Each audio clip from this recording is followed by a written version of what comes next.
senderdus. Ja Piiraja pääseb löögi alla!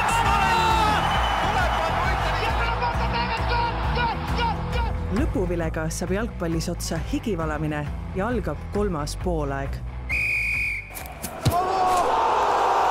Saate toob teieni Coolbet, Eesti jalgpalli suurtoetaja. No nii, tervitus, head 3. poolaja kuulajad, natukene taas aega mööda läinud 2 nädalat täpsemalt ja aeg taas rääkida jalgpalli juttu. 312 on see on siis see järjenumber, mitmes episood meil täna on ja suur rõõm tervitada Õhtulehe stuudios FC Kuressaare väravavaht Karl Romet-Nõmm. Tervist! Tervist! No kõigepealt ma alustan sellest, kui me rääkisime ja sättisime seda aega paika, et millal seda saadet võiks teha, siis sa ütlesid, et sa pead vaatama, et võib-olla sa pead täna hommikul ise trenni andma. Meil on neljapäeva hommik, kell on 11. Milline see Kuressaare jalgpalluri igapäev siis välja näeb? No see trenni andmine otseselt ei ole Kuressaarega seotud, et Kuressaare enda päev näeb välja 15.30 treenime, 45 minutit varem koguneme ja mingid päevad, kui on koosolek, siis veidi varem, et kuna meil põhirõhk on ikkagi meestel töö ja kool, et siis kahjuks hommikutreenid ei saa ja on niisugune peale lõunane aeg. Aga mis trenn see siis on, millest sa rääkisid? Käin ühes klubis andmas siis väravaid trenni, et aitan neid väravahte siis. Ehk siis nii-öelda see Kuressaare on tuntud juba aastaid selle klubina, kes pigem treenib õhtuti ja ei treeni hommikuti, et on see tavaline, et mängijad niimoodi, need, kes siis on profimängijad, käivad hommikuti ka mingeid muid asju tegemas? No ütleme nii, et kui teeks seda, siis see päev jääb suhtuseks tühjaks, ja muidugi ütleme alumise otsa nii-öelda need palga suurused ja fondid ei ole ka nii suured, et ma arvan, et ennast tegevuses hoida ja nii-öelda natuke lisatennida on, ma arvan, okei. Hetkel on hooaja lõpuni, kui me siin räägime, on minna 3 vooru, Kuressaare on tabelis 8.3. Mis seisus see meeskond praegu on sinu meelest? No ütleme nii, kui me vaatame viimast, ütleme nüüd oktoobrit ja septembrit, siis ma ütleks, et päris heas seisus, et meil on tulnud siin nüüd viimase 2 kuu jooksul nii võite, nullimänge kui ka viike, et mida varem nagu ei tulnud, et küll meil jäi seal vähe puudu, küll meil Levadia oli lõpus ära ja niisugused väga pisidetailid,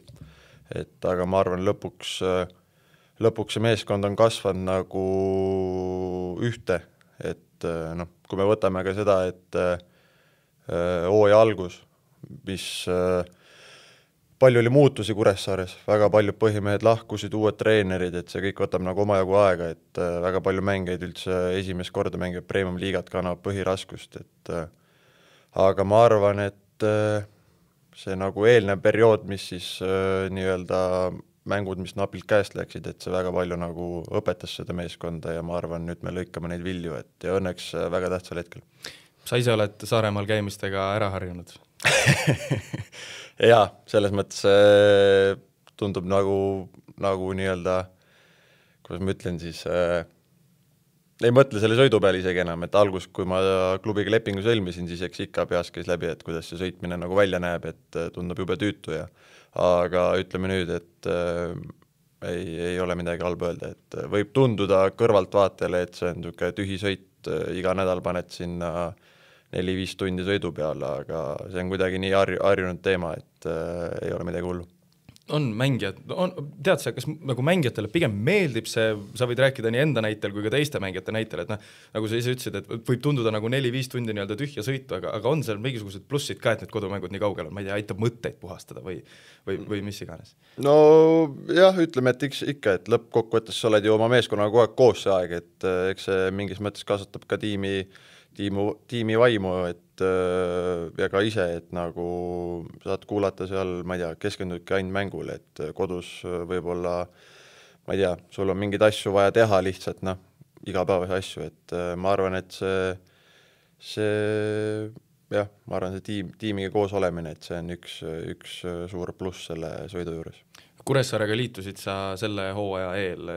Mis oli see põhjus, miks sa Kuressaarega liitusid? Sul oli päris keeruline aeg selja taga, mille juurde me ka jõuame, aga mis oli see, mis kallutas otsuse nii-öelda Kuressaarega liitumise kasuks?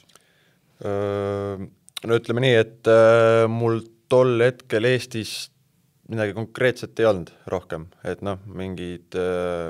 ma ei tea, keda kuskil linna peal kohtasid, siis ütles, et noh, mõtleme, arutame. Aga ma arvan, üks suur põhjus oli kindlasti Sander Post, et ta helistas mulle juba ennem, kui ma õigesti mäletan, äkki viimse ülemineku mängudel läksime, siis et ta tahab mind, siis mu jutt oli talle, et ma ei taha talle enne midagi lubada ega öelda ja midagi arutada ennem, kui me oleme viimsega need mängud ära mänginud, et vaatame, kuidas läheb ja siis arutame. Ja Sander muidugi siis kohe järgmine päev peale ülemineku mäng helistas mulle ja see tema konkreetsus ja see, ma tundsin, et ta on nagu tõesti, et ta tahab mind sinna meeskonda ja kuna ma olen taga varasemalt ka Viljandis ja Floras koos töötanud, siis ka ma ise seda soovisin ja tahtsin. Hüppamegi kohe sinna Viljandi juurde. Sa oled Viljandi poiss, kerkisid sealt tulevikusüsteemist meistriliigani välja. Millised need sinu jalgpalluri tee või ütleme siis, võtame isegi nii-öelda lapse ea aastad unistades jalgpalluriks saamisest välja nägid? No ütleme nii, et kõigepealt mind ei tahetud üldse trenni võtta. Et kui ma õigesti mäletan, et too hetk Viljandis äkki oli kõige noorem grupp 7 aasta, mis vastu võeti siis. Ja ma olin 6, ehk siis ei olnud koolis käima hakanud. Ja mäletan, kui ma sinna trenni nagu läksin, siis algus nagu ma mäletan nagu mingi pilte, ma nii täpselt mäletan, ma olin nii noor, aga mingi teema seal oli, et mind ei tahetud võtta. Ja lõpuks tänu oma pikkusele siis pikkusele sain ma sinna aasta vanematega, ehk siis 97 poistega. Ja sealt see nagu algas, et kui mult on palju küsitud seda, et kuidas ma väravasse sattusin, et kas ma tahtsin olla või siis ma ütlen ausalt, et mina ei mäleta kordagi oma noore seas siis olemist, et ma oleks tahtnud väravas olla. Ma nagu ei ole, ma olen isegi selle peale mõelnud, et huvitav, kuidas ma sinna väravasse sattusin. Et ma mäletan, me käisime 97 pundiga Valmeres turniiril ja ühel hetkel lihtsalt pandi mind nagu väravasse. Ja sinna nagu ma jäingi, et ma ei tea siiamaani, mis see põhjus oli, võib-olla ma tahtsin ise, lihtsalt ma ei mäleta, aga praegu tagantjärgi mõeldes on see päris huvitav, et ise nagu ei mäleta, et oleks tahtnud väravas olla, et ma olin varem tipuründes, et siuke ühest otsast teisi liikumine. Aga sa olid kogu aeg teistest ikkagi pikemat kasvu? Ei olnud, et ma ei mäleta, kas oli 6 või 7 klass või, aga kooli vaheaeg, suve vaheaeg siis pikk ja ma tulin minu arust oli äkki, ma ei olnud kõige pikem, kui ma vahel läksin ja kui ma tagasi tulin, siis ma olin 10 senti pikem, et teised vaatasid, et suu ammuli ja ma ise ka, kui ma teisi nägin, et mis toimub, et kuidagi kokku kuivanud teised. Ja. Mis olid need asjad, millest sina või ka sinu nii-öelda lapsepõlve tiimikaaslased üldse noorena Viljandis unistasid, ma ei tea, tulevikuga meistriliigas mängimisest, sest et tol hetkel ju tulevik ikkagi ei olnud nagu nii-öelda meistriliiga punt? Jah, et tol ajal mängis FC Viljandi, mängis siis nii-öelda seda meistriliiga kohta Viljandi eest, et aga lapsena sa nagu nii väga ei teadvustanud seda, et kas see on nüüd FC Viljandi või tulevik, et nagu mäletan, iga mäng, mis FC Viljandil kodus oli meistriliigas, seda saati pallipoiss olla, see oli ikkagi nii-öelda siht sellele noorele poisile, kuhu ta tahab jõuda. Et minu jaoks nii-öelda tulevikumängud, nii-öelda meeste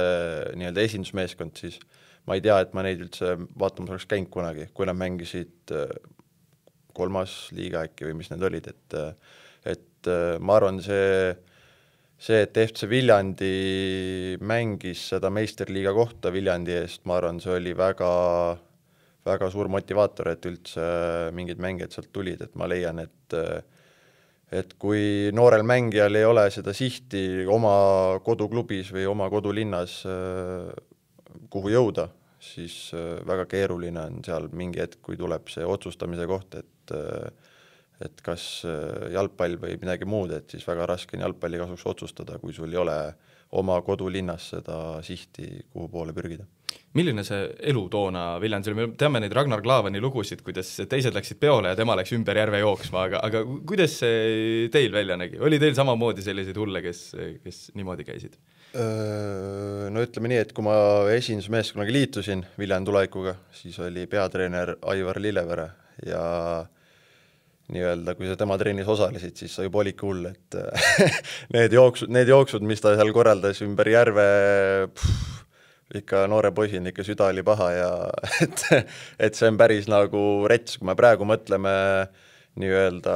mis praegu on näiteks trennid ja pre-seasonid, siis ma ütleks, et need trennid, mis siis olid, et need olid nagu täiesti teine maailm. Jah, tänapäeval on see nagu teadlikum ja tehakse rohkem nagu jalgpallilisi asju, aga see nagu need vanakooli mehed, et see, ma olen väga õnnelik, et ma olen seda aega näinud ja aega tundnud, et see on, ma arvan, omaette väärtus. Ja 2015 oli siis see imeline aasta, tänasest siis 10 aastat tagasi, kui te kerkisitegi Premium liigasse. Mida sa sellest esimesest hooajast mäletad? Sa olid üsna noor poiss ja ühtäkki kõrgliigas nii-öelda ikkagi põhiraskust kandsid. Ja ütleme, esialgu ma ei kandnud päris põhiraskust, et meil oli ka üks soomlane, no ta on eestlane, aga soomlane oli Martti Poolakain. Jah, et ta vist Viljandist pärit ja kui me tõusime, siis ta tuli nagu meile. Et esimese mängu mäletan, mängisin mina Sportland Arenal Flora vastu, no mingi rets tuul oli ja mingi lumi maas ja siis ma 5 kasti pealt lõin palli, ma lõin 20 meetrit seda, mõtlesin, mida ma teen siin, et et see ei tundunud nagu see koht, kus ma olema peaksin tol hetkel, aga jah, et meil oli selline uhitav diil siis või noh, nii-öelda Lilleverel siis oli niimoodi, et kui väraht teeb nulli mängu, saad ka järgmise mängu, kui tee nulli mängu, siis tuleb järgmine väraht, et niimoodi nulli mänge tuli meil suht vähe ja siis me suht kordamööda mängisime, et mis oli, ütleme, omamoodi päris ebamugav, et kui sul löödi mingi mäng näiteks 3. minut ära, siis sa juba peas teadsid, et see järgmine mäng ei mängi, et jah, et ütleme see mingi peale suve ma arvan, et ma suutsin siis lõpuks Marti üle mängida, et ütleme sügises ma kandsin põhiraskust ja mängisin hooaja lõpuni kõik mängud, et ma arvan, et see aastane kõik see arenemisperiood, see algus, kui ma alustasin seal Flora vastu nii-öelda 20 meetrit lõin palli koos tuulega, et ja see, kuhu ma jõudsin nagu aasta lõpus, et see oli, ma arvan, päris suur areng. Mis on mingid eredamad mälestused sellest aastast? No ma arvan, enamasti, kes mõtlevad selle aasta peale, tuleb ilmselt pähe see Kalju üle see 1-0 või on sul samamoodi? Jah, kui sa nüüd ütled seda Kalju võitu, ma ei mäletagi kusjuures, et kui ma mõtlen, mis on eredamad, ma mäletan see sama hooaeg mängisime Levadia vastu seal Sportland Arenal, et Ingemar Teever lõi sealt 5 meetri peal peaga, ma tegin nagu tõrje, suutsin välja tuua selle, et nagu tol hetkel noore poisina sellised väiksed asjad jäid väga hästi meelde ja eriti kui mingi tuntud mängija nagu Teever, ma ei tea, Rimont, Tarmo Neemelo, et kui suutsid nagu neid seal kuival hoida, et see andis nagu noorele poisile väga palju indu juurde. Langesite küll selle hooajaga liigast välja, siis olite korraks esiliigas, aga sealt kerkisite kohe uuesti üles tagasi. Ma arvan, et me olime nagu meeskonnana juba targemad, küpsemad ja ma arvan kogu see, ütleme, kui me esimest korda tõusime, see taseme vahe esiliiga ja premium liiga vahel, see on nagu tegelikult päris suur ikkagi. Ja kui me vaatame, kellega me mängisime nagu, siis meil oli põhimõtteliselt kõik oma Viljandi mehed, kes siis olid, ma ei tea, 3-4 aasta tagasi oma lõpuks mänginud kuskil 3.-4. liigat, aga need kõik mehed nagu aitasid Viljandil tõusta meistriliigasse ja ma arvan, see oli ka väga õige otsus, et need samad mehed sai ikka mängida ja ma arvan, et kui sa vaatad, kuidas me välja kukkusime, siis tegelikult oli viimase mängu peal, et me ei kukkunud nagu kolinal, et ma arvan, me mängisime väga sümpaatselt ja äkki 1-2 punkti ei puudu ainult sellest et välja ei kukuks. Et ja see järgmine esiliigas, ma mäletan, me purustasime vist suht kõik rekordid tol hetkel, et ja sel hetkel vist juba, kui ma ei eksi, Sander Post oli meiega, et nii-öelda mängijana siis. Et jah, et see, ma arvan, see karastas nii meeskonda kui ka mängijaid, see üks hooaeg Premium liigas ja siis üks esiliigas, et järgmisel hooajal siis meistriliigas veel paremini hakkame saada. Kui aktiivselt või mis hetkel sa hakkasid ise mõtlema, et nüüd tahaks teha sammu kuskile edasi? No ütleme, kui ma esimest korda Premium-liigas mängisime, siis tegelikult ma treenisin pool aastat Floraga, et ma elasin Tallinnas, et sealt ma juba mingi maitse sain suhu. Lõpuks see sõitmine läks päris ulmeks, et kui sul oli nädalas 3 mängu, sa treenisid vahepeal Tallinnas Floraga ja siis sa sõitsid ka ainult selle rongiga edasi-tagasi, et sa väsitas päris vaimselt ära, ja siis tuli nagu nii-öelda otsus teha, et kas jätkata Viljandis, kus ma saan mängida nii-öelda Premium-liigat või jätkata Floras, kus tol hetkel oli 8 väravahti 3 tiimi peale, et jah, minu otsus tol hetkel oli mängida Viljandi ees Premium-liigat, saada kogemust ja ma arvan, et see otsus oli nagu õige, et ma ei tea, kus ma muidu praegu oleks. Ometi ühel hetkel sa ikkagi Florasse jõudsid? Jah, ühel hetkel ma sinna nagu jõudsin, et no see oli meil hea hooaeg ka Viljandiga, et see oli minu arust koroona hooaeg, meil olid Maarinid, Kapperid, Erol, Kass, meil oli väga, väga hea meeskond, et me olime siin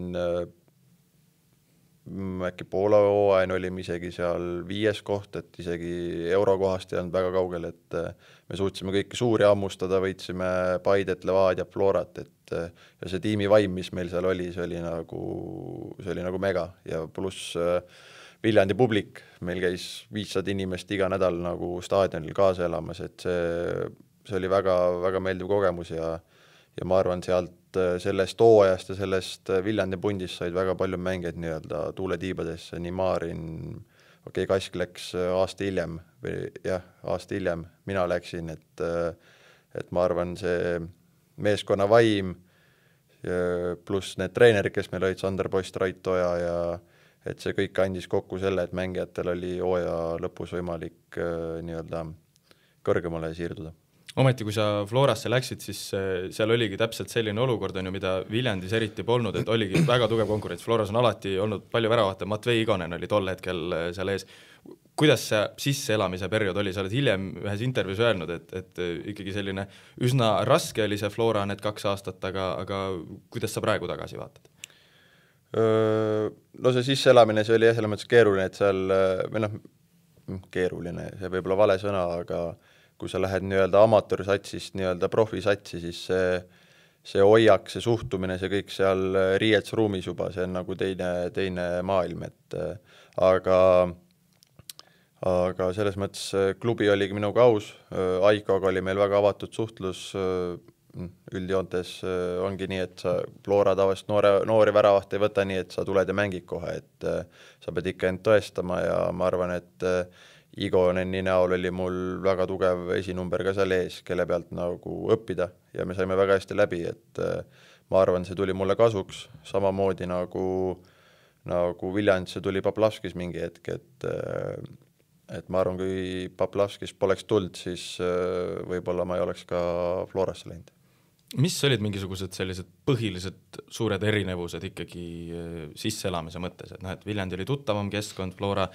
kuigi sa olid seal treeninud, siis ikkagi kogu see organisatoorne pool, see ei ehmatanud kuidagi ära? Ma ei ütleks, et ära ehmatas, et eks ma mängeid teadsin nagu ikka, et ma olin ju noortekoondistes paljudega koos olnud ja kui ma kunagi noor poiss olin Floras 15 aasta esimest korda olin, siis ju Rauno Allik oli ikka seal veel, et selles mõttes ära ei ehmatanud ja kõik võtsid nagu ilusti hästi vastu, et võib-olla endal niisugune veidi aukartus, ikkagi sa nüüd ühel hetkel mängid sa püsimajäämise nimel ja teisel hetkel mängid sa nüüd meistritiitli nimel, et vahet ei ole siis, kas sa oled see põhiväravast või varuväravast, et kõik peavad andma endast maksimumi ja panustama sinna tiimi. Mis on, ma hüppan korraks tuleviku juurde veel tagasi, mis on asjad, mis sulle sellest nii-öelda meistriliga perioodist enim meelde jäid, et siin oligi Herol, Sinjavski, nemad tulid nagu nii-öelda varem, Maarin veidi hiljem, mis on mingisugused sellised asjad, mis hetkel tundus, et nüüd see on nagu selline päris nagu meistriliga sats ikkagi? No ma arvan, oligi see periood, kui meil oli Maarin Kapper, siis meil oli nagu terve see tervik oli nagu väga nagu ühtne, et kuidagi hooaja algus kohe me saime nagu väga ühtseks pundiks, et jah, Lassi ja Erol, kui nad tulid juba varem, siis olid nagu nii-öelda mingid sähvatused, et me suutsime vahepeal kedagi ammustada ja kuidagi niimoodi, aga ma arvan, kogu see punt, mis Sander pani oma käe all kokku, ma arvan, see kõik kokku, see oli nagu see tunne seal juba, see oli nagu teistsugune tunne, et see ei ole nii, kuidagi hooaja algus said kohe aru, et sa ei mängi see aasta selle peale, et sa kuidagi siia liigasse püsima jääd, vaid me ikkagi siitsime tabeli keskmist. Seal oli üks selline olukord ka, millest sa nüüd ilmselt aimad, millest ma rääkima hakkan, aga ühel hetkel tuli uudis, et Kristjan Kask ja Karl-Romet Nõmm on meeskonnast kõrvaldatud ja kuidagi see asi keris selliseks palju suuremaks teemaks, kui ta tegelikult tagantjärele justkui vaadates oli. Mis tunded teil omavahel või millest te omavahel tol hetkel rääkisite, kuidas te ennast tundsite selles keerises? No ütleme, et kõigepealt sa oma lollus kindlasti, et jah, et see päris päev enne mängu ei olnud, nagu siin vahepeal kirjutati, aga jutt siis peol käimisest. Jah, et et kuidas ma ütlen, see endal ikka nagu halb tunne, kui see nagu välja tuli, et see oli nagu väga halb tunne, et see esiteks oli piinlik, et ütleme nii, et noore poisina võiks vahel rohkem mõelda enne kui midagi teed, et aga ma arvan, et see oli jällegi mingi asi, mis nagu õpetas, et see ei olnud küll hea asi, aga ma arvan, me mõlemad õppisime sellest ja me ei ole rohkem neid vigu teinud. Kui sa olid aasta aega Floras olnud, siis tuli sügisel selline üsna suur üllatus, ehk Viljandi tulevik loobus Premium-liigast. Mis mõtetega sina selle uudise vastu võtsid? Kuidas sinu esimene reaktsioon oli? Ütleme, et siiamaani on seda päris, kuidas nüüd öelda, siis valus kuulda või teada, et ma arvan, see õhkkond, mis Viljandis oli, see publik, kõik need tingimused, et just sai all valmis, kui see loobumise otsus tuli, et sellest on nagu meeletult kahju, et siiamaani, kui ma Viljandis käin, siis näed vahepeal mingeid inimesi, kes varem olid staadionil, tulevad küsivad, või räägivad, et neil on nagu kurb ja et see Viljandi jalka on nii-öelda hetkel ei ole seal, kus ta võiks olla, aga kahjuks on see nii ja ma loodan, et ühel päeval on Viljandi ikkagi seal kõrgseltskonnas tagasi, nad väärivad seda kohta, Viljandi klubi, ma arvan, juba ajalooliselt, kes sealt tulnud on, et see peaks olema Eesti vähemalt esiliigas. Ja ma arvan, see sama jutt, mis ma algus rääkisin, et noorel poisil peaks olema siht kuhugi jõuda, et väga raske on noort poissi hoida, ütleme talendikat poissi, kui noor, kes sul ei ole talle midagi pakkuda, ta on kuhugi vanuseni ära ja mingil perioodil sul tuleb lihtsalt lagi ette, et ma arvan, et ma loodan, ma ei tea hetkel, aga ma loodan, et Viljandi teeb tööd selle nimel, et ühel hetkel oleks nad vähemalt esiliigas ja miks mitte ka Premium-liigas tagasi. Kui sina seal mängisid, kas mängijad said aru, et seal nii-öelda taustal on see olukord keerulisem? Ikkagi koroona oli see, mis selle suure põntsu pani, aga oskasite te aimata, et mingil hetkel võib niimoodi minna? No see oli küll aasta hiljem pärast seda, kui sa olid juba sealt ära läinud, aga eks sa suhtlesid nendega ikkagi mängijatega. No ütleme nii, et mina kui seal olin, siis mina ei tundnud küll midagi, et siin võiks midagi nüüd halvasti olla või nihu minna, et ja ütleme, see otsus, mis tuli, see loobumisotsus, siis et see tuli ikkagi päris paljudele mängijatel, kes tol hetkel seal mängisid, tuli ka ikkagi ootamatult. Et ma ei tea neid põhjuseid, miks seal nii läks, aga igatahes sellest on nagu meeletult kahju. Sinu teine aasta Floras algas uuesti niimoodi, et sa ei olnud põhiväravavaht ja siis ühel hetkel sa kerkisid põhiväravavahiks siis Evert Grünwaldi vigastuse järel. Kuidas see aasta algus oli? Ootasid sa ikkagi, et nüüd võiks olla see aeg, kus sa oled juba sisse elanud, Igonen eest ära läinud, et nüüd võiks olla see aeg? Ma arvan, et see ootus ja kõik see asi, mis nii-öelda surve, mis lõpuks tuli nii väljas kui mulle endalt, et ma arvan, see oligi põhjus, miks ma ei alustanud hooaja algust, et ma ise lootsin väga palju kõrvalt, väljapoolt inimesed rääkisid, et ma nüüd olen nii-öelda esiväravaht, see kõik pani kuidagi, tol hetkel ma seda ei tundnud, aga see pani kuidagi nii suured pinged peale, et see lõpuks kajastus nagu mängupildis ja ma arvan, see pre-season, mis oli, et mul ei läinud see kõige paremini ja Evertil nii-öelda siis läks see paremini, et siis Evert alustas ja see pettumus, kui ma nagu aru sain, et Evert nagu alustab, et tol hetkel ma ju teadnud, et ta mõne mängu pärast vigast saab, et see pettumus oli nagu mega, et aga siinkohal ka aitäh Evertile, et et natuke katki läks, et sain oma võimaluse ja hoidsin sellest kinni, et aga ütleme nii, et väga raske periood oli see, jah. No kui sa siis ühel hetkel ikkagi hakkasid järjest vooru järel mängima, kuidas sa nii-öelda võrdleksid rolli tippmeeskonnas väravahina versus tabeli teise poole meeskonnas väravahina, et ühes on ikkagi tööd selgelt rohkem, aga mille poolest just Floras mängimine oli nii-öelda, ma ei tea, eeliseks või mille poolest see parem oli? No ütleme, näiteks see on juba tippklubis väga selline ma ütlen, keerulisem asi, et kui sul mängid seal alumises otsas, sul tuleb iga 50 minutit mingi löök, sul vaja teha midagi, et Floras sul võib-olla oli ka mänge, kus terve mäng sa ei teegi mitte midagi ja 90+1 tuleb see üks vajalik tõrje teha. Et ma arvan, see oli väga suur õppekoht, kuidas olla nii-öelda 90+ minutit kogu aeg valmis, et see üks tõrje kas või teha siin mängus, kui vaja on, et see on nagu jah see, et kui sa mängid madalamas klubis, sa kogu aeg nagu seal asjas sees, kogu aeg sul on teha midagi, aga tippklubis jah, see üks asi, mis tuleb, see võib tulla ka viimasel minutil ja siis sa pead selleks valmis olema. Ja tunned sa, et see sisseelamine kulges nii, nagu sa ootasid selles suhtes, et see 100% fookuse hoidmine 90 minuti jooksul, sa said sellega hakkama? Ma tahaks uskuda küll, et seal ütleme, hooaja lõpupoole mingid vead nagu tulid sisse, aga ma arvan, üldkokkuvõttes ma tegin päris okei hooaja, et arvestas seda, kus ma olin nii-öelda hooaja alguses nii-öelda varumeeste pingil ja nii-öelda endas väga pettunud, siis ma arvan, see, kuhu ma jõudsin hooaja lõpuks, siis ma arvan, see oli igati okei hooaeg. Ja tasuks tuli koondise kutse? Jah, tuli esimene koondise kutse, jah. Kuidas sa seda mäletad, mis emotsioon oli pärast kutse saamist? Ootasid seda? Kusjuures ega ma ei olnud tol hetkel väga mõelnud selle peale, muidugi sisimas igaüks tahab ju oma rahvuskoondist esindada, aga eraldi ma nagu selle peale ei mõelnud ja kui see kutse tuli, siis muidugi kohe helistasin vanematele ja tüdrukule ja et see oli nii-öelda väga suur nii-öelda uudis ja tegi kohe nii-öelda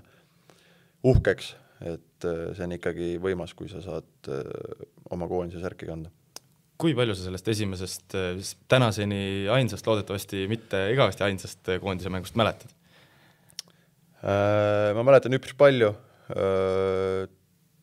Mängisime Soomega ja mängisin teise poole. Esimese mängis siis Marko Meerits. No ütleme etteruttavalt siis päris keeruline oli mingis mõttes mängida, kuna päev enne sain teada, et mul on esimene välisleping laual ja siis pluss koondise debüüt veel, et need kaks asja kokku nagu peast teeks nii palju mõtteid, et sul oli raske nagu nii-öelda üritasid küll välja lülitada end ühest osast, aga see oli päris keeruline, et ja ma arvan, et see mängus nagu oli veidi näha ka, et veidi nii-öelda rabe olin, aga me ei taha siin mingit nii-öelda vabandusi tuua, et ma arvan, et väga hea kogemus oli ja iga kell vahet ei ole, mis seisust tõmbaks uuesti Eesti koondise särgi selga. Kui oluliseks sa seda just vaimset poolt pead näiteks väravavahi töös, et ütlesidki, et siin oli nagu selline natukene nagu vaimne ülekoormus võib-olla, et oligi päev varem üks uudis, järgmine päev koondise debüüt, kui tugevaks sa ise ennast vaimselt pead ja kui oluliseks sa üldse seda vaimset poolt pead? Ma pean selles mõttes seda väga oluliseks, et ma arvan, et kõik asjad, mis mul siin terve karjääri jooksul kuhjund on, et need on omamoodi siis nagu õpetanud ja nii-öelda aitanud seda vaimset poolt tugevamaks teha. Et ma arvan, eriti väravahi osas, et sa oled seal viimane vend ja sa pead nii-öelda siis pool hulga olema seal, et siis see vaimne pool on nagu väga tähtis, et ma leian, et kui väravaht ei ole enesekindel ja ta ei ole vaimselt nii-öelda õiges kohas, siis väravas on nagu väga keeruline olla. Kui palju sa oma karjääri jooksul oled nii-öelda lisatööd teinud, ma ei tea, spordipsühholoogide või üldse selle vaimse poole arendamiseks? Osad loevad eneseabiraamatuid, osad vaatavad YouTube'ist mingisuguseid loenguid, kuidas sul on? Ma kuskil spordipsühholoogiks ei ole käinud, aga mulle meeldib, kui mingi niisugune raskem periood, tahad mingi rohkem nagu järele mõelda, siis mul meeldib nii-öelda saunas käia, mõtled rahulikult asju tuli järele ja mul meeldib ka YouTube'ist vaadata siis videosid, et nii-öelda ütleme, TGA kohta on üks väga hea nii-öelda video, kus ta oli nii-öelda algusaastatel, kui ta Manchester Unitedisse tuli ja kuhu ta nii-öelda siis välja jõudis, et see on nagu video, mis on väga palju ka mind mõjutanud, et kus sa oled nagu ühel hetkel ja kuhu sa võid nagu raske tööga jõuda. Ehk siis lugesime siit välja, et sinu eeskuju jalgpalliliselt David hea või on seal veel keegi? Jah, ütleme kõigepealt muidugi oli Mark Poom ja siis tuli Vander Saar, et nende kahe väravahi peal ma nagu kasvasin ülesse, keda ma nagu jälgisin väga pingsalt ja siis tuli juba TGA, jah, et just see, see tema terve see lugu, et kuidas ta sinna Manchesteri tuli, ta eksis väga palju, siis ta langes ka mingi hetk pingile, siis ta tõusis sealt jälle ja siis ta sai maailma absoluutseks tippväravahiks, et see oli väga nii-öelda motiveeriv video ja kogu see teekond, mis tal oli, et see väga palju nii-öelda aitas ka mind. Jõudsid Poola oma esimese välislepinguga Poola esiliiga klubi Sandetsia, ma igaks juhuks seda kohanime ei hakka ütlema, sest et see tõmbaks minu keele küll sõlme, sa võid seda ise teha, aga kuidas need esimesed kuud, esimesed nädalad Poolas välja nägid? Täiesti uus keskkond, täiesti uus liiga? No ütleme nii, et Kirss oli seal ees, Robert Kirss siis, temaga ennem suhtlesin, kui ma selle klubiga liitusin. Aga ütleme et see on täiesti teine maailm, et ühel hetkel oled sa nagu keskkonnas, kus sul kõik inimesed on ümber ja sa tead kõik aitavad ja teisel hetkel oled sa nagu keskkonnas, kus oled ainult sina, sa oled ainult enda eest väljas. Et ütleme nii, et kartsin hullemat, kui see oli. Enne muidugi suhtlesin Floras Ken Kallaste ja Kostja Vassiljeviga, et nad selle Poola jalkafänni kultuuri kohta ja meeskonna kohta, et hirmutsid ikka päris palju mind, et kui mul seal midagi ei õnnestu, siis ikka antakse sellest teada, et keegi nurga taga ei räägi. Aga ma arvan, et kokkuvõttes ma suutsin väga hästi sinna sisse sulanduda. Meeskond võttis väga hästi vastu ja kogu see protsess läks nagu mega sujuvalt, et mul ei tekkinud ühtegi nii-öelda tõrget seal või niisugust olekut, et miks ma siia tulin, et kõik läks väga positiivselt. Sa mängisid seal ühe päris kogenud Slovakkia väravavahi selgelt teiseks numbriks. Kuidas see õnnestus? Tuli see sulle üllatuslikult, et see niimoodi kiiresti esimesel poolaastal juba, kes sul oli tegelikult 1,5-aastane leping, on ju, aga kuidas see käis niimoodi? No ütleme nii, et me enda arust nagu enne kui ma klubiga liitusin, guugeldasin seal, kes seal ees on nagu, aga miskipärast ma teda ei leidnud sealt. Ja kui ma kohale jõudsin ja siis guugeldasin, siis mul jäi küll suu lahti, et kuhu ma nüüd tulin, et ta oli siin mõned aastad tagasi Poola kõrgliiga parimaks väravaiks valitud ja tal oli päris omajagu tiitlit ka seal nii Poolas kui Slovakkias, kui ma ei eksi, et aga eks ma läksin sinna siukse teadmisega, et ma mõtlesin nagu, et ma tulin nagu siia Poola üksi, täiesti võõras keskkond, et mul ei ole mitte midagi kaotada, et ma mingis mõttes, kuidas ma ütlen siis, vaid nagu pohhuist, et vahet ei ole, mis saab, ma teen endas kõik maksimumi ja vaatame, mis tuleb, et ma arvan see, et ma seal lõpuks ta üle mängisin, see tuli kõik nii-öelda väga suure tööga ja kõik kokku, et ma ütleks, et see hirm oli suurem selle ees või aukartus siis, kui tegelikult see välja paistis. Ei ole väga tavaline, et Eesti jalgpallur teeb esimese välislepingu ja lööb kohe nii-öelda läbi. Kui palju enesekindlust see sisendas, et see õnnestus sul just selle esimese poolaasta? No ütleme nii, et esimene mäng, kui ma lõpuks mängisin, siis mul õnnestus seal 2 penaltit tõrjuda. Okei, need küll ei olnud nii-öelda määruste pärased, lõpuks võeti ära, aga ma arvan, see andis väga palju juurde ja nagu meeskonna fännid nagu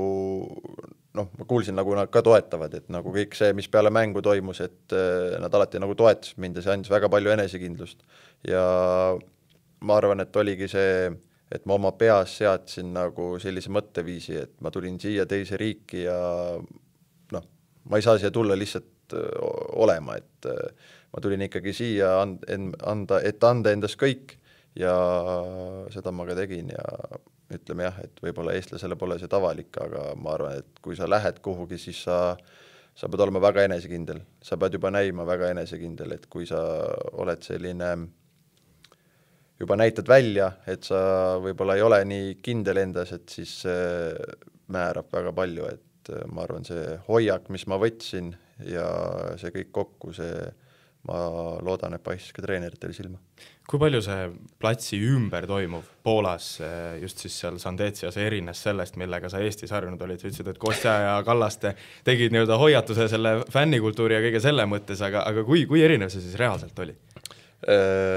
No et see oli ikka päris erinev, et kui sa lähed nagu mängule 2 tundi varem ja sul on juba seal ütleme mingid politseiautot veekahuritega ja kilpidega, ma ei tea, K-komandod või mis need seal Poolas on, et see on ikka teine maailm ja ütleme nii, et eks me saime ka, noh, kuna tulemused ei olnud head meil, siis eks me saime ka nii-öelda trennis tunda seda, et nii-öelda siis jah, ütleme, üks trenn tulid suke 20-30 fänni meil trenni, et see eestlasena see ehmatas päris korralikult ära, aga jah, see on Poolas tavaline, see on kultuuri osa, nad tulevad sul kas või trenni ja ütlevad, mis nad arvavad nii sinust kui meeskonnast ja tulemustest, et mingis mõttes mulle täitsa meeldis see ja suke, ma ütleks, äge kogemus. Kuidas see ütlemine siis välja nägi? Ma eeldan, et nad ei seisnud lihtsalt tribüünil ja ei öelnud, et nõmm, sa oled halb nagu. Ei, nad, no ega mina aru ei saanud, et nad rääkis poola keeles seal, et nad tulid ikkagi väljakule sinna keset trenni, et ma ei tea, mis nad täpselt rääkisid, aga igatahes jah, see päris huvitav kogemus ja suke jah. Kui palju see pool aasta kasvatas nälga edasi pürgida, et noh, et sealt see klubi kukkus teise liigasse ja siis oli selge, et sina seal ei jätka, ehkki sul lepingut oli veel järel, aga läksid uue klubi otsingutele. Oli see nii-öelda isiklik soov või pigem oli see kuidagi juba varem välja mõeldud, et kui kukume, siis seal ei jätka? See oli, no ütleme nii, klubi tahtsin ma jätkaks seal, aga oma agendiga rääkides ja arutades siis leidsime, et tol hetkel oli mingid huvi, ütleme siis sealt samast esiliigast, et nii-öelda siis, et ei peaks madalamal mängima ja siis me otsustasime, et me ei jätka seal, et jah, tagantjärgi võib öelda, et võib-olla liiga rutakalt, aga jah, selles mõttes ma arvan, tol hetkel mul läks, ma äkki mängisin 10 mängu seal selle poolhooaja jooksul, et need läksid hästi, ma ise tundsin end enesekindlalt ja ma tundsin, et ma saan seal liigas nagu hakkama, et ma ei näinud nagu põhjust, miks ma peaks kartma uus väljakutse vastu võtta, et ma arvan, et kogu see periood, mis ma seal viibisin, mul on ainult nii-öelda head mälestused neist, ma siiamaani suhtlen mõne mängijaga, ja ka fännid nii-öelda vahest siin kirjutavad, et nad ikkagi mäletavad mind ja ma arvan, et see, noh, ütleme, see läheb väga palju korda, kui sa oled seal olnud, ütleme, 10 mängu mänginud ja sul kirjutavad endiselt mitu aastat hiljem need mõned klubifännid, et nad ikkagi mäletavad mind ja jälgivad, et järelikult mingi märgi ma sinna klubisse suutsin nii-öelda maha jätta. Suvel juhtus üks kummalisemaid asju, siis mõtlen pärast seda pool aastat seal Sandetsias juhtus üks kummalisemaid asju, ilmselt mis Eesti jalgpalluritega välismaal on juhtunud, ehk uus klubi siis Sosnovietsi Zagłębie oli, vaatasin spetsiaalselt üle, kuidas seda teist nime hääldatakse, et oli juba põhimõtteliselt välja kuulutanud, et sa liitud küll sellise natuke krüptilise tweetiga Twitteris, aga lõpuks ikkagi see üleminek jäi katki. Mis seal siis toimus? Et no lõppkokkuvõttes ega ma ise ka ju 100% ei tea, mis seal nagu, mis see lõplik, miks ta nagu katki jäi, et noh, siin oli üks põhjus nagu välja toodud nii-öelda mu õlg siis, et ma ei tea, kas oligi see põhjus või seal oli midagi veel, et ma ei kujuta seda ette, aga noh,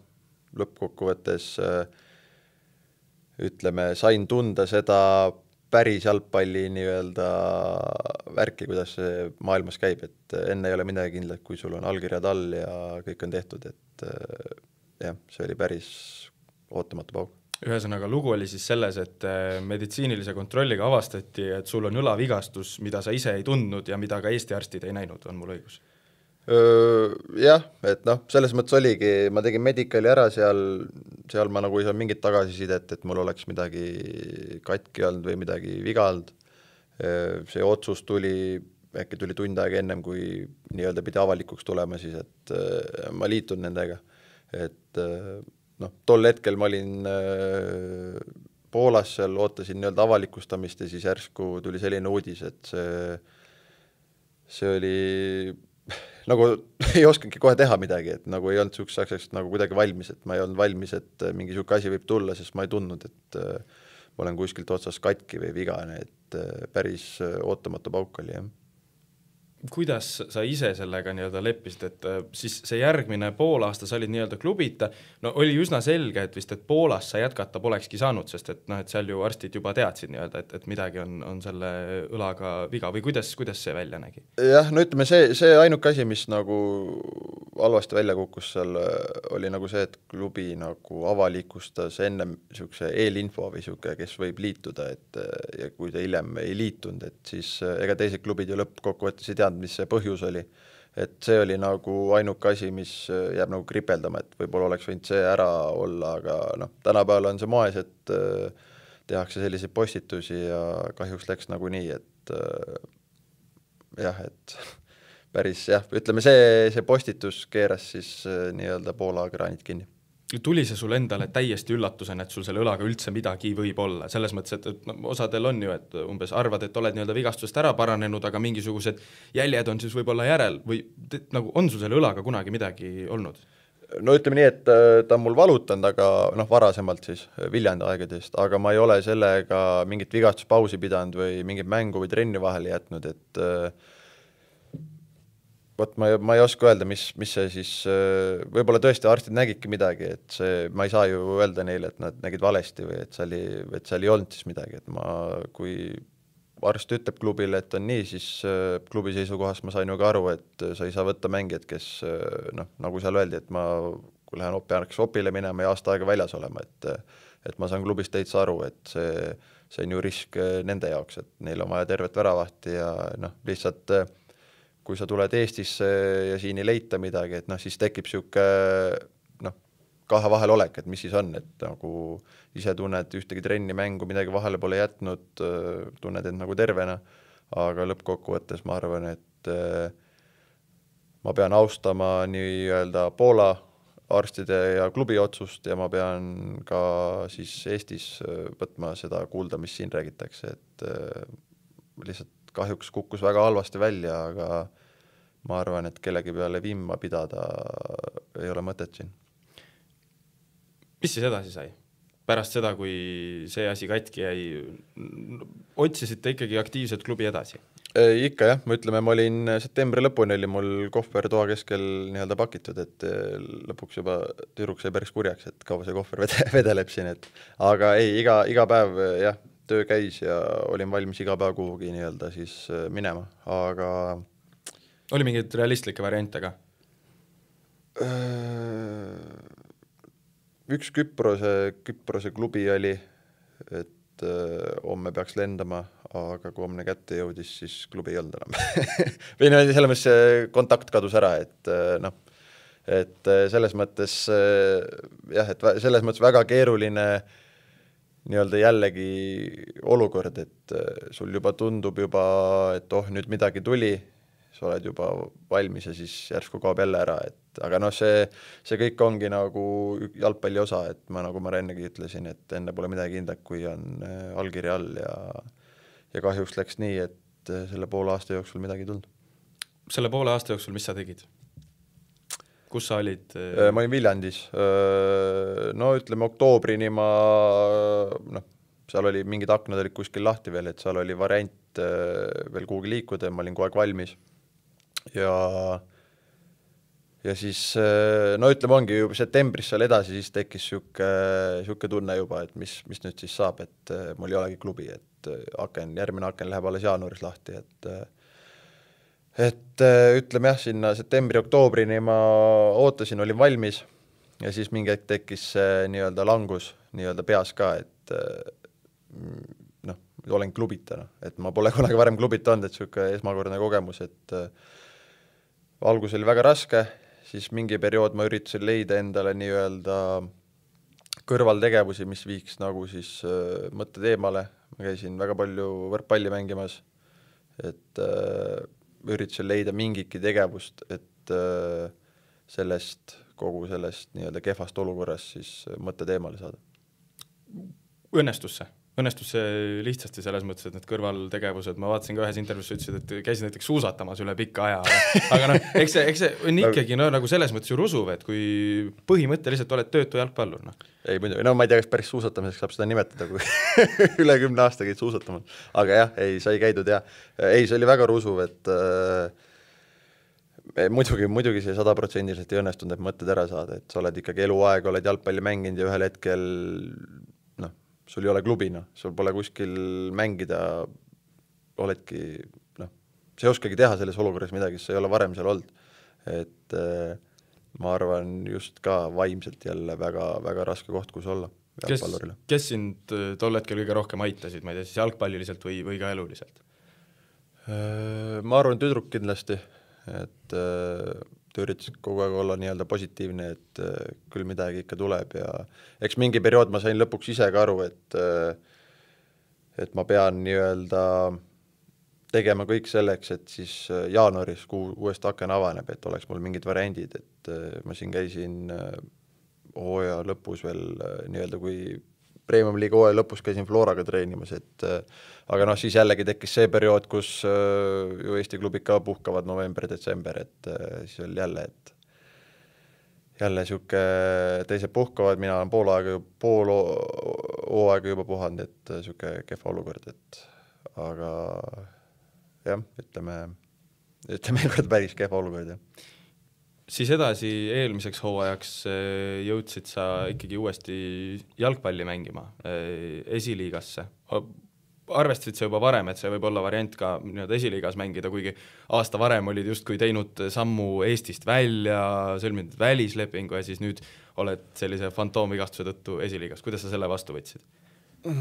Oli pigem rõõm, et saab uuesti üldse mängida? Kindlasti väga suur rõõm oli, et tegelikult pre-season ja ma tegin Paidega koos,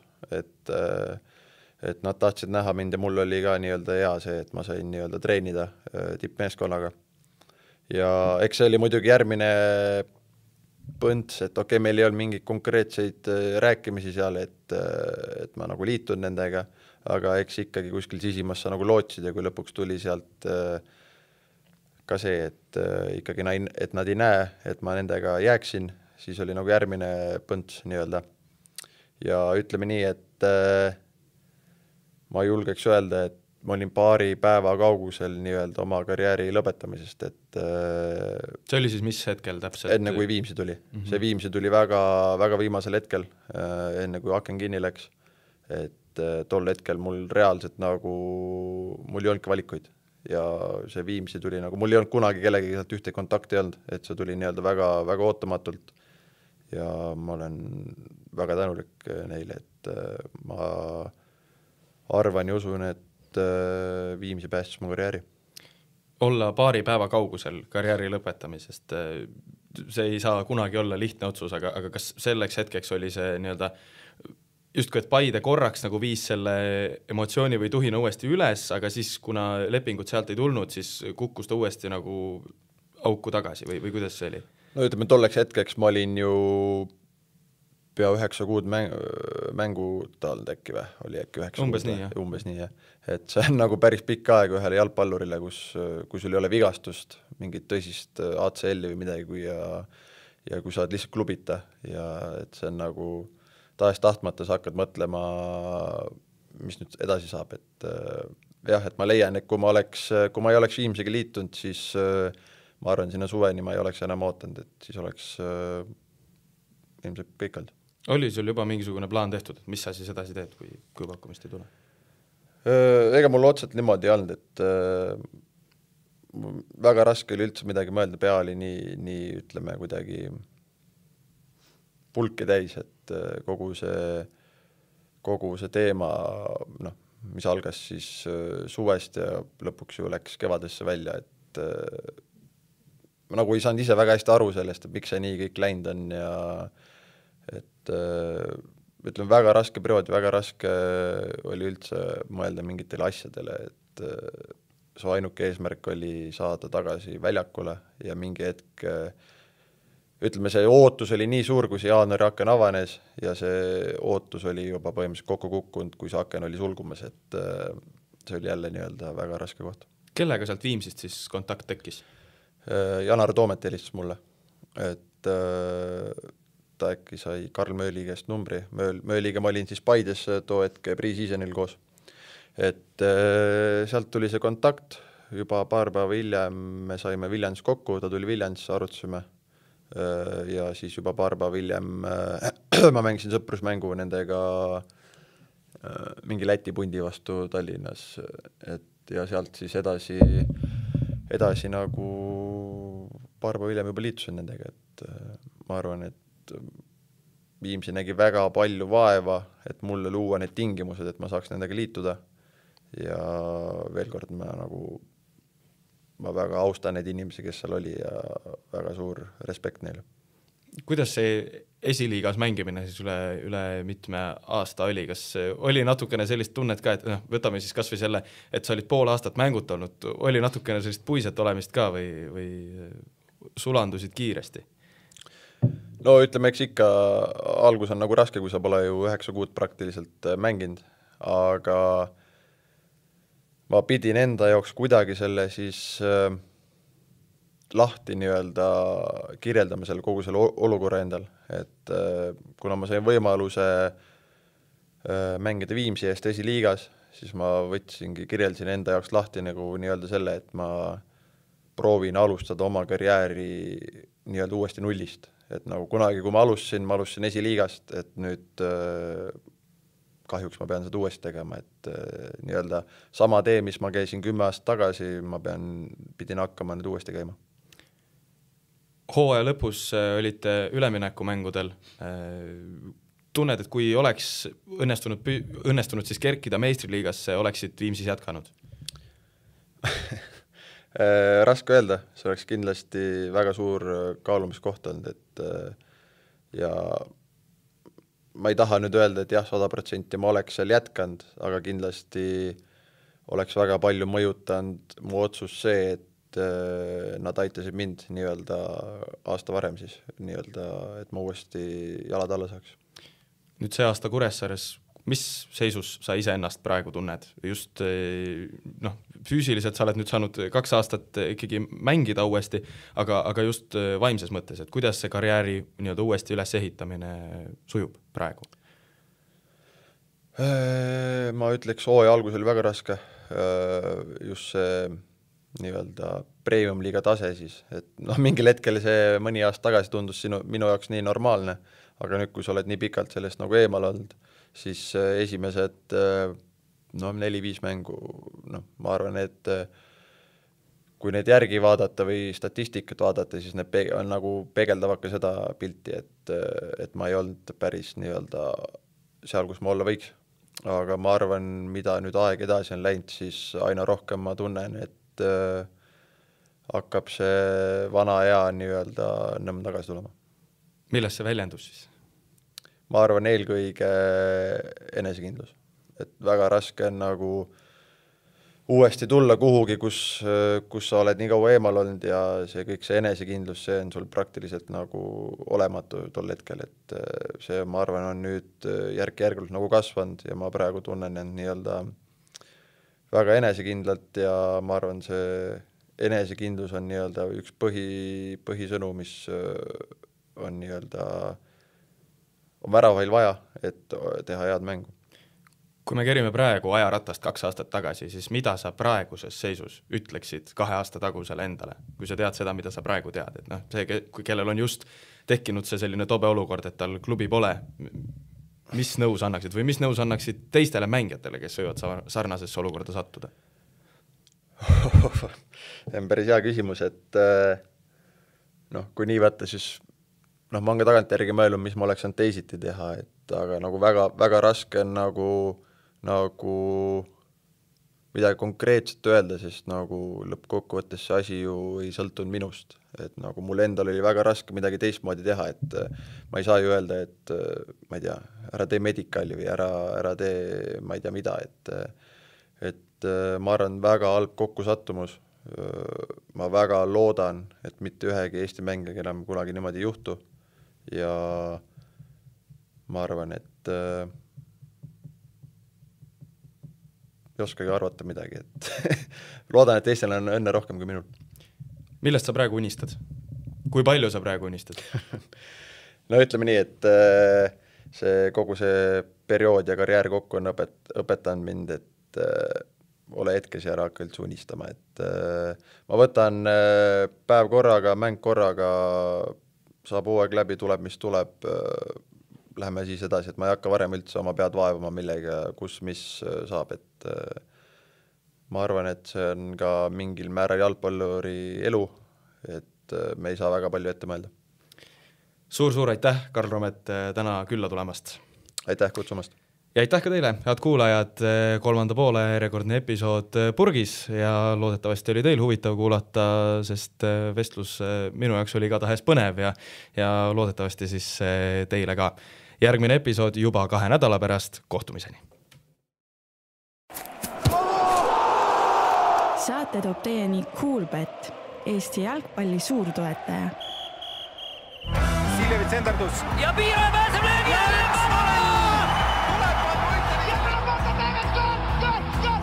Lõpuvilega saab jalgpallis otsa higivalamine ja algab 3. poolaeg.